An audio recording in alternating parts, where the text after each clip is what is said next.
Alright, on these blocks here, I've got enough here. 1, 2, 3, 4, 5, 6, 7, 8, 9. Alright, I got 9 blocks right here. I don't have enough of these either. I only got 4 left. And this pile is most definitely getting very thin. So what I'm going to do is I'm going to go ahead and I'm going to start scrapping, going through my scraps and making these size blocks.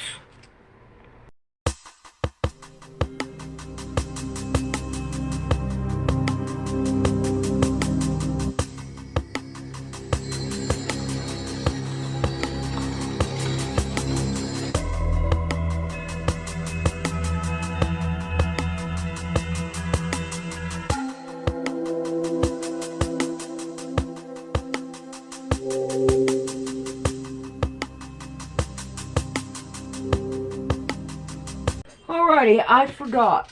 I need to finish putting up the rest of this video where I did this last block. And then I will go in and cut my scraps. Because I got to do that first. Alright, let's go get that done. There's lots of literature on this. I would encourage people to read my friend Paul Copan's book, Is God a Moral Monster? He's written some excellent stuff. He's also written on Did God Command Genocide in the Old Testament? He's a leading expert in the field of comparative analysis of ancient Near Eastern war literature. And so there are very coherent explanations for these things, and that slavery within ancient Israel was very, very different from what slavery around the ancient Near East was like. And on top of that, once again, when abolition movements happen, what's that? Sorry, Billy? I said slavery continued on throughout the Bible with no problems. But it was always undergirded by the fact that this was not the ideal, that this was something that should not be done. And even slavery within ancient Israel was fundamentally different than slavery around the ancient Near East. This is not a contested fact. You can look at the scholarship of individuals like Wright, who's written extensively on this. He's an ancient Near Eastern ethicist, and there's vast difference between the law codes in Leviticus, Deuteronomy, and Numbers, and something like the Code of Hammurabi, which puts people on a tier system and gives different punishments depending on where they are within society. That's not true in ancient Israel. If you were a king and you stole somebody and you sold them into slavery, they would punish you by death. But you steal somebody else's slave. You can't steal somebody else's slave. That's not a good thing to do, right? The point that I'm making here, I got to say something before I get out of here, is the Bible is full of contradictions.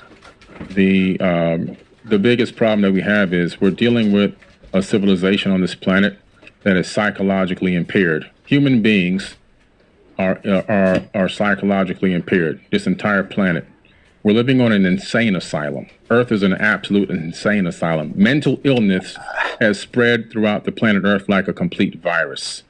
And when you take a text like the biblical text, knowing that human beings globally are mentally ill, this entire planet is a mental insane asylum. And I'm talking everyone. Every single, all 8 billion, whatever number of people we have now are all mentally ill. And what I mean is there's different levels of mentally ill. We all have trauma that we're not dealing with. We all have internal issues. We all have situations that is shadow work that needs to be done. And so, some people are at higher levels of mental illness than others. Most of us are functional mental illness people. But when you take a look at the biblical text and you start going through this information, and it's the way that it's laid out, it becomes a proponent of more divide and conquer tactics. It becomes a proponent of racism. It becomes a proponent of slavery. It becomes a proponent of all these things that are dark and ill, including murder and killing in the name of God, which has been done how many millions of times. So my thing about the biblical text is it actually authored by the creator of the universe, or is it authored by the dark forces of maybe, if this Satan is real, Satan himself. And the reason why I say that is because all-knowing, all-loving God, omnipotent and omniscient, that is creating not only this universe, probably most likely multiple universes, because a creator never stops creating, especially with infinite power, is now at some point going to author a text that is going to allow human beings to misinterpret it and take it in his name and begin to slave people, torture people, and enslave people worldwide, to claim that you're chosen ones, to set up a state of chosen people, and then to even claim that you have chosen land, and to torture and kill even more people, women and children, in modern times, still going on to this very day. To me, that doesn't seem like a very intelligent being, especially a being that knows the beginning and the end. So if you know the beginning and the end, you have a certain level of foreknowledge. You have advanced knowledge that goes beyond. You know what's the ending before the end even occurs, so you set up everything for success. Why? Because a genius solves problems before they happen. And I'm going to drop the mic on that. With some of that too, I think came back on. Yeah. I gotta get to this meeting. Yeah, there's old stuff that it's hard to comprehend, but the thing that continued to change my life was Jesus, and the core of it was love conquers all things. I can't miss this. So yeah. Keep going. All right, brother. We can do a follow up. I really appreciate it, Billy. Thanks so much for interacting. So I would and let me if it doesn't cut out a follow up on just out of my own curiosity, Wes, of these are things again, like Jesus has changed everything in my studies. I mean, I was young, I was in trouble, I was in jail at age 17. It changed my whole life, and everything Billy was just talking about. Yes, of course, we all know people are broken. It's Jesus that has helped me through. All of us were never perfect through my brokenness. And there's so much more love than so many people know. And it's unfortunate that some of this stuff has caused, people can pull something and there is anger, and there's truths to what he was just at least talking about there when you were cutting off about the wars and everything too. And it's sad because that's not what Jesus is doing there for us. And for people that truly don't have, the Jesus I know in their life, I don't preach down on them like I'm better than you, or to me, it saddens me, to be honest, Wes, talking heart to heart, because I'm like, man, at the end of the day, I've had so many times, bro. I've had times, I'm telling you, my wife's Muslim, but it was a church that saved our marriage. We were separated. We've been married 18 years. Like 3 years into our marriage, we were separated, living separate, had our 2 kids. She was so lost, she literally found herself driving to a church as a Muslim. It just so happened at 11 a.m. There's too many coincidences in my own life that I can prove that she found, well, everyone listening to this, she found a person that happened to randomly be at church at 11 in the afternoon, and he just so happened to be the marriage counselor. And she's just like, I'm a Muslim, I don't even know what got me coming here, and my marriage is not, it's my wife just randomly found herself at the church, basically opening up that when the marriage counselor happened to be there at 11 a.m. on like a Tuesday, she's like, I'm a Muslim, I don't know why I'm here, and I don't know what to do, my marriage is falling apart. And these are proofs where, like, I can dot these out throughout my own life, my own experience. And it just so happened, as a Muslim, then my wife and I started attending counseling at our church through a Christian therapist, and I start seeing all these other marriages that were so broken, the craziest things happen, and then they reconnected and had this foundation that was unbreakable. And the only thing that they all had in common was they had God and Jesus in the center of their marriage. And by the way, now my wife and I have been married for 18 years, and she has struggled internally with the Christianity, how that saved our marriage, and being raised a Muslim and stuff. And that's a whole other conversation. But my point is, like, God is orchestrating. And there's so many different examples I have in my own life of actual proof of it. This is totally different than what you and Billy were talking about, you know, going into the actual historical proofs and the methodologies. This is more of my own testimony that I'll have to share on a whole other show one day, to where sometimes people get into was Jesus this color skin or that, and I'm like, at the end of the day, I could care. That means nothing to me. All I know is when I was down and out and in jail and nothing, he's like, Mark, I still love you even in jail. I still love you. He's like, but I have such a better life for you. If you stop doing stupid. In my head, I heard the way I talk, like SHI. He's like, then stupid SHI will stop happening to you. He's like, but either way, I love you. And I could feel that, like, in my gut, and that love and stuff is so real. And I listen, and I've continually changed, and I'm a constant work in progress. I mean, we are all broken, and I get that. And I'm just opening up to everyone that struggles and the anger and stuff. I can see from their point of view, you know, when you read some of those stories, they can come off and only think that it's evil and not understand the beauty and the real love. It can sound corny, but like, I'm speaking from my full life experience. I've had so many times in tears, and it's like no other human being's there. But at the end of the day, like, God's always there, man. And if I didn't have that, I literally, Wes, would have gone insane by now. And like, the vault is free. I gain more value out of the vault than like this freaking $4,800 program I bought. You guys seem like you guys are just out there to like help people. You're not trying to take people's money, you know? Everything, the supply and demand and stuff like that, you definitely know what you're doing, bro. The techniques that you teach, and Wes would have gone insane by now. That's just me personally. Yeah. You know.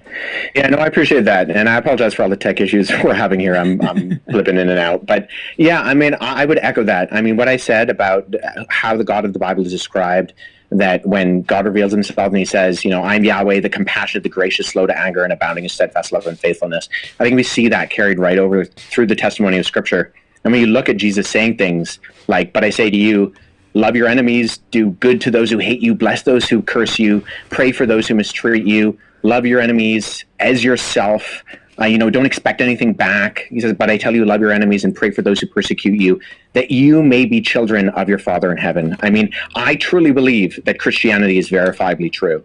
And I would really encourage listeners, you know, dig into these things. Not to be too self-serving, but I have a lot of historical information on my website, wesleyhelp.com. Oh yeah, I've been for all your information too. Yeah, we've been doing a series with the organization I work for, Apologetics Canada, called Can I Trust the Bible? We have 2 episodes out talking about the canon and the text of Scripture. I'm going to be going in 2025 to hopefully a number of other countries and exploring even some of these Old Testament stories, going to the locations where they happened overseas and talking about, you know, how do we deal with some of these more tricky texts and the historical reliability of them. So I'm not afraid of the nitty-gritty here. I want us to understand those things. And so God has changed my life, Mark, just like he's changed yours, and I really appreciate that. And I appreciate Billy being willing to come on and interact. I think Billy's a great guy. I just think fundamentally he really is, Wes, to tell you. And I told him I love him so much. I didn't want him to feel bombarded, but he's respectable. And I told him I was going to have you on. I wouldn't just catch him off guard. But he's another example of C.S. Lewis when he's everything he says. I know when you become famous on social media, people can think he's the guy, Wes, like, I have something going on with my family, whatever, I need something, he will fly across the world and be there for me in a heartbeat. For any of my children, I've seen him help so many people not on social media. I mean, like homeless. Yeah. And I've watched social media. I watch people just butcher, try to butcher his character, when I've seen him behind the scenes acting like C.S. Lewis was saying, like in God's eyes of, I've watched him get a homeless guy literally a car, and all these people writing in hate that it was fit. And I'm like, he's my neighbor. I watched him not only do that, but buy 3 other people cars that wasn't even public, out of love of wanting. His character aligns with Christ more than he even knows. It's, and that's where I believe the devil tries to really defy people, like in the details. And I understand where his anger and everything's coming from, but now what you're pointing out here, Wes, too, is the factual methodologies of these things, the way you measure them and how you've been, trained, not just you, but it sounds like historians. It's not like you're just using some random thing. Not all those same tools are being, and I'm just dumbing this down to someone like me, like being used in the way that he's legitimizing some of these major claims. Some of the other stuff with the technology and all that, I believe that could be I think that's really fascinating. But like the stuff from the book saying Jesus wasn't actually crucified, that's a huge deal. So it's like, that didn't seem to be passing those marks of how you would measure whether or not, not just you, but like the scholars and stuff of if something is truly valid or not. And I'm not saying that means everything he says to everyone listening isn't valid. I think a lot of stuff, I know when he's out of the country, I see him in these sites, like that's, know what I mean? So he's not just like some person trying to just make some fake media. I'm just letting everyone know, because we believe differently, we respect each other. At the core, he's like a brother to me, Yeah, I hope none of my critiques of Billy, whether today or anything I posted online, reflect any kind of castigation on his character. That's not my goal. What I've seen. My goal is, and I do this with Christian videos too. Sometimes people say a little bit crazy things with the biblical languages or whatever, and sometimes I do go on social media. I'm like, hey, we need to correct this, because we need to make sure that what we're saying is true. And there's a historical smell test, and I'm afraid a lot of what Billy says just does not pass the historical smell test, and that has nothing to do with him as a person. Right. It's not a personal attack. I think I would just implore and encourage Billy, the sources that you're using, the ways that you're analyzing evidence, they need to be verifiable. And I think when we look at the Bible and we look at what it says, that you have these early eyewitness testimonies of this person, Jesus Christ. These early eyewitness testimonies of this person, Jesus Christ, I think those are verifiable. And we can say what we have now is what the original authors wrote. And those original authors, they are eyewitnesses of those events. And Jesus, he says audacious things. He claims to be God himself, and then he predicts his own death and resurrection, and he does it. And people who rise from the dead have more credibility and authority than people who don't rise from the dead. And so I think that means something. You mentioned C.S. Lewis. C.S. Lewis said that a Christianity, if false, is of no importance, and if true, is of infinite importance. The only thing it cannot be is moderately important. And so I think we need to take that seriously. We need to make sure that we're analyzing whether it's true or whether it's false. And if it's false, throw it away. It's right. No, like I said before, there's no use in following a lie, even if it's a convenient lie. But if it's true, that should fundamentally change the way that you live your life. And I think it is verifiably true. Yeah, as we're ending up, I obviously live my life believing it to be true, but there are some things I still struggle with. And by the way, so did everyone else in the Bible, as I was saying. They leave them in. They never were just one day perfectly, I'll never mess up again, I'll never doubt God again. That's what continues, like I was telling you, Wes, to make me believe is the humanity that's in the Bible throughout, to where if it was written by a person, I feel like they would make these people like perfectly, once they found God, they never questioned him again. Even after all this, they'd be like, I'm doubting this God, I don't, and that, to some people, they look at that as contradictory. To me, it was the opposite. that gives me hope because it's more relatable. And God's like, I'm always here. And I feel like that's us as humans. And one thing I want to tell you that, because you like scholarly stuff, I think you'll find this interesting. I got my BS in psychology at Colorado State. And in one of my courses, we studied Jesus, and it wasn't a Christian college by any means, any religion, but we did a case study of Jesus Christ and ran all the standardized psychological tests. And it's basically, if Jesus Christ, which everyone agrees was a person that existed in that time, I don't think there's really anyone that questions that anymore. That's been so overly proven, regardless of your beliefs. If he was a person in that time and claimed to be the Son of God, he would either be, he'd be something on how we measured psychological disorders, whether it's full-blown narcissism or, schizophrenic, all kinds of things. And we ran the test the same we would with everyone else, studying his writings in life as a whole. So because he just said one thing, we couldn't we had to take everything into account to see like the patterns of what he said, his actions. Yeah. How did they match up his words? The different psychological tests, because you could say one thing, but you could start to see behind the scenes, oh yeah, they have some schizophrenia, like different symptoms that would correlate over time. But he couldn't not be, he would either have to be the Son of God or crazy. You can't, that's not the politically correct term. They would have had, but even our professor, who, by the way, didn't claim to have a belief in religion, said it can't be both. Well, at the end of the test, Jesus came out to have no psychological disorders at all, meaning he was a sound person and what he said would have been true. And that class actually, without them even knowing it, took my faith even to I already had strong faith then, but I'm like, wow, that took it to another C.S. Lewis even level right there, that we just did a case study on him, ran him through the test, and he's not crazy, but he says he's the Son of God. Yeah, well, that's the Lewisian trilemma, where C.S. Lewis said that if you take Jesus seriously, he's either a liar, a lunatic, or he's Lord.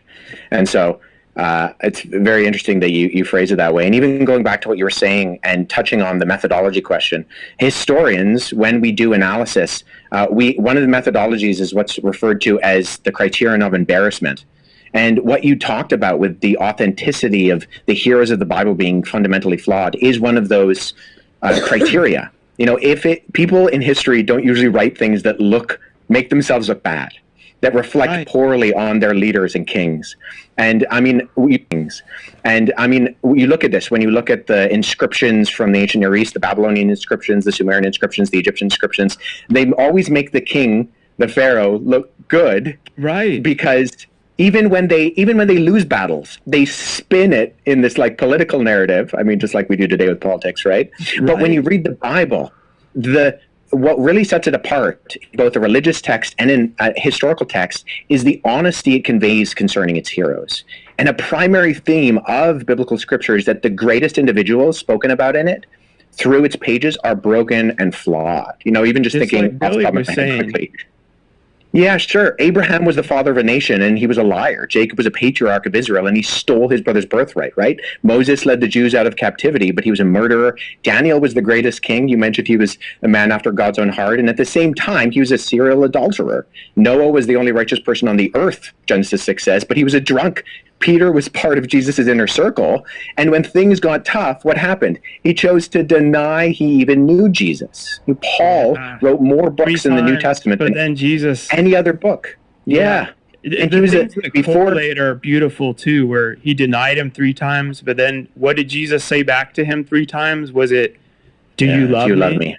And so then these are things that I find really fascinating, Wes. Then he got the chance to, he denied him 3 times, but the chance to redeem him, which God wasn't doing that for God. Yeah. I think God was doing that for Peter because he knew how broken he was going to be over that. But at the core of it,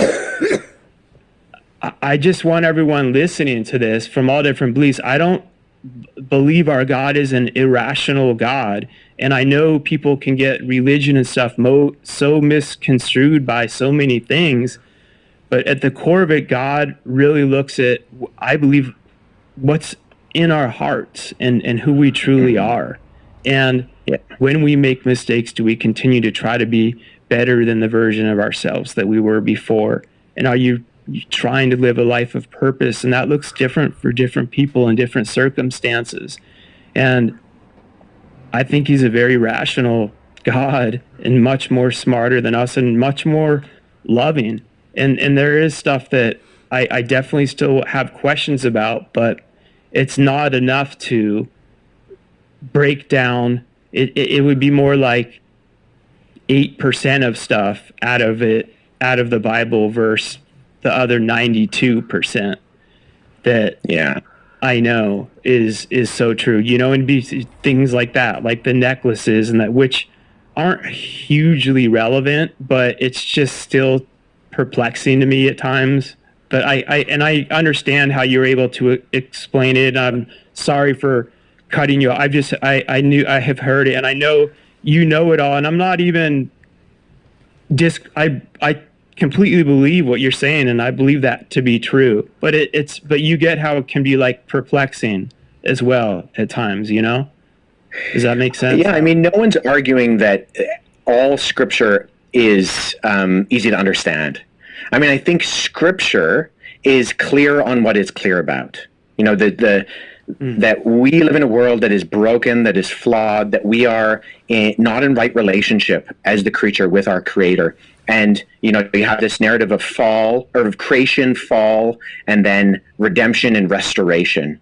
And I think that is clear. And that's not to brush over texts that are more complicated. I mean, the reason I have a home library with over 2,000 books, with, almost 2,000 years of historical writings, is that people are wrestling with these things. And I think that's okay. God is big enough to handle our doubts, and he's big enough to handle our wrestling.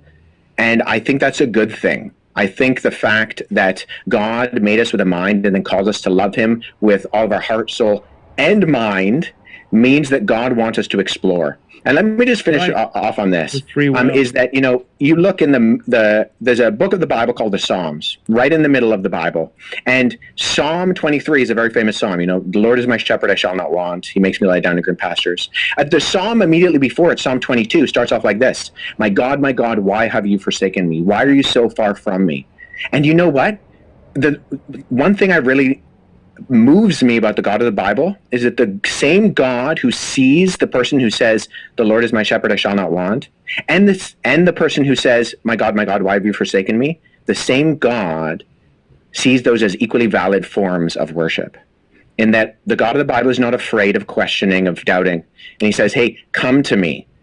I'm big enough to handle these things, and I've given you a mind to explore them. And I fundamentally believe that Christianity is true. And so we need to wrestle with these things. We need to explore them. We need to go to the original sources, and we need to make sure that we're doing our due diligence and not just having a blind faith. The Bible does not call us to blind faith. It calls us to a faith that seeks understanding.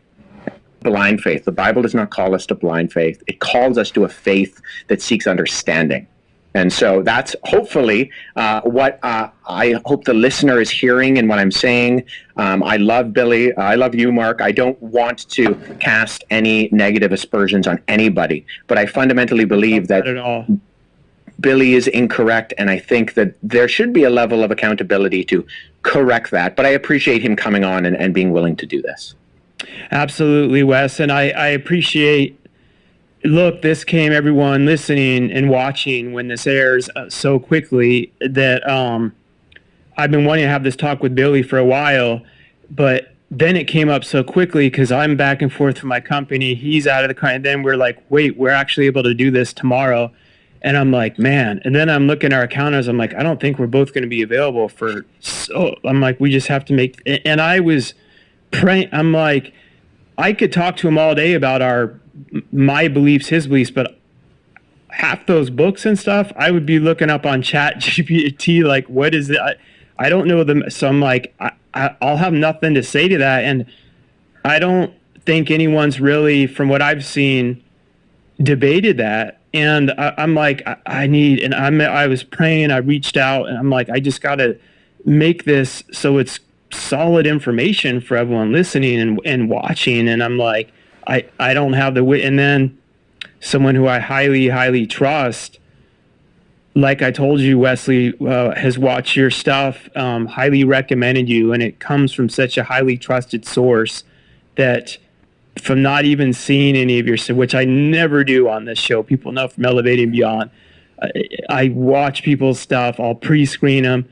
From knowing that and him as a source, I'm like, all right, I believe that. And I told you this, Wesley, too, but I think it's important for you to know to keep pushing you to do what you're doing. He struggled a lot, and he works with a lot of spiritual gurus and celebrities, and he's all over in media. And he really gave up on religion for a lot of the reasons that we were talking about. And I get it. People get mad because places are ran by people, and there's some awful things that happen from people to people, but that's not God. So I get where the anger can come from. You know, I don't stand here on a pedestal and act like everyone. I understand they're going through these things and why they get angry. But what's beautiful is God continually doesn't give up on you, and whatever the different ways are. And there's some awful things that happen from people to people, but that's not God. So I get where the anger can come from. You know, I don't stand here on a pedestal and act like everyone. I understand they're going through these things and why they get angry. But what's beautiful is God continually doesn't give up on you, and whatever the different ways are, he started watching your stuff at the right time when he was challenging everything. And because people like you, Wes, come in almost as a modern day, I know these are huge shoes to say, but like C.S. Lewis type researching mindset, where you're also challenging other Christians and churches too. And you're like, no, like what you're saying right there. You're like, I'm not saying all this. You're challenging everything in a really wise way, and coming from a place of love too. And we need more of this, because people are either able to break it apart because they say, well, the documentation isn't there, it's not proven in history, or they break it apart in all these other areas, and they're like, well, these people are irrational and they think they're better than other people. And you come across as someone that truly cares. It truly is like after God's heart, humble, but also very intelligent and smart, and you're putting in your research on that side of things too, and you're willing to be wrong and right. And that led my good friend to rediscover God, and has actually, he's well known, but he's preparing to start sharing his whole testimony, which a lot of people are going to be surprised. He said that's been because of, like, largely because of you, Wes. And I gotta let you know that, my man, because that's why we're here, right? It's to fight the good fight. It's really to help people understand and connect that are watching this and listening to this, you know, that Wes and I are on here. Wes isn't on here trying to be a hater and hate on Billy at all. I think you're really just trying to check. I don't think. You're just looking factually for what you're finding things to be. And we need more of this. And I don't think we see enough of it on people. Just pull these sensationalized clips out of everything. They will from the show too. They could edit this we won't. We'll air the whole episode and we'll do clips to lead them back to the full. We don't edit unless there's like a gap, but we don't change stuff. You know, we make reels and all that good stuff, but people see too much of that, and it throws them off. And there's so many people that have been taken away by these people who I know tons, and you know that they see him on social media as one persona or these huge preachers or something. Behind the scenes, they're a totally different person. And when you meet someone who is who they are, both on and off the camera, you know, of course you're prepared, you're in the camera, and we're all human, but overall your character and core values line up. People aren't used to seeing that these days, and we need more of it. So I just want to tell you to keep doing what you're doing, and I also appreciate you with pretty much no notice jumping on here for this show, and we'll definitely prearrange something for the longer term future to really do something in person. Hopefully all of us, because when you all sit together in person, you have time pre-show to talk and get to know each other, and you can really feel the energy and stuff too. And I think that's a special thing that needs to be done more. It's not done enough in this day and age. So I respect you for coming on, and I respect Billy for sitting there, and you know, he didn't just like, I'm not doing this, I'm leaving. He was willing. He had to leave. He had a meeting at 1. So when he rushed off, by the way, he stayed on 20 minutes past it, just to let everyone know. He wasn't like, I'm leaving this West guys, but it was like, dude, Mark, his wife's texting him, the people are showing up at the house. So yeah. No, I appreciate that, and I appreciate you reaching out to me, and you know, that encouragement that you shared. Let nobody think I'm anything other than in the same boat as yourself, Mark, and everyone else. Or sorry, Billy and everyone else. You know, we're all, apart from the saving work of Christ, we're all on the same page, and it's only by not anything I've done, but what Jesus did. That leads me to where I am. And so it's a position of humility that I get to do what I do, even to begin with. It's not because I'm anyone special. I'm certainly not. But God has led me along in order to equip me to where I am today, working with the people I do at Apologetics Canada and being able to do the academic inquiry that I have the privilege to be able to dig into. That's cool. To be honest, we finish up. You guys, you and Billy have a lot more in common than if you guys could unify one day, and that's what the devil doesn't want either. That's a powerful force, because you guys both remind me of like Indiana Jones, each in your own different ways. You're going and you're seeking the knowledge. He goes everywhere, and he really he goes in there, he explores all that. He really is seeking knowledge, and that's a beautiful thing. So I appreciate all this. Again, everyone, it's Wesley Huff. Instagram, we'll have it all in the show notes, at Wesley Huff. Your webpage again, and Billy Carson, of course, Forbidden Knowledge, has a TV network, the show. He's all over the place. I mean, if you watch any of the podcasts over the past 6 months, he's been on pretty much everyone you can, Joe Rogan, to everywhere, everything. He's doing amazing things, everyone, too. But this was an important conversation to have. So anywhere else they can reach you, Wesley, before we pop off? Yeah, wesleyhuff.com would be the one-stop shop. Any of my other socials, or the podcast that I sometimes jump onto, or the videos that I do, that can all be found there. Awesome.